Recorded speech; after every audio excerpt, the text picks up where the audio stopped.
Assalomu alaykum, kanalimiz obunachilari. Keyingi zakasimiz mana aytfani, xudo xolasa olib kelib o'rnatib bo'ladi dedik. Inshaalloh xudo xolasa.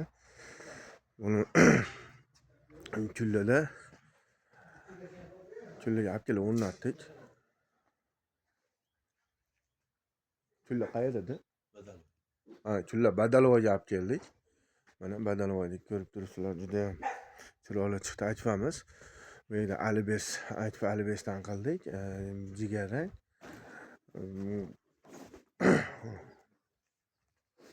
Bir qavatli ayna bo'ldi. Mana bu tomonda oldidan kira olishda eshik bo'ldi, xudo xolasa. Mana eshiklarimizni, mana aynalarni qo'yib usta bo'ldi. Ichkariga MDFdan eshik qilib berganmiz. Mana ikkita, uchta eshik, ikkita eshik, uchta rom. MDFlarimiz 2 yil oldin qilib berganmiz, xudo xolasa ularni mana endi bu aytfani ham qilib bering deb qilib berdik. Kimga shunaqa aytfa yoki eshik kerak bo'lsa, MDFdanmi, aytfadanmi bemalol aloqaga chiqa olasizlar. O'zbekiston bo'ylab dastlabkilarimiz bor. Vodiy bo'ylab olib borib o'rnatish ustanovkasi ichida endi xizmatidamiz. Telefon raqamlarimizni pastda yozib qoldiramiz. Yoqqan bo'lsa bitta like, podpiska bosib qo'yamiz. Kanalimiz keyinroq tarqalishi uchun.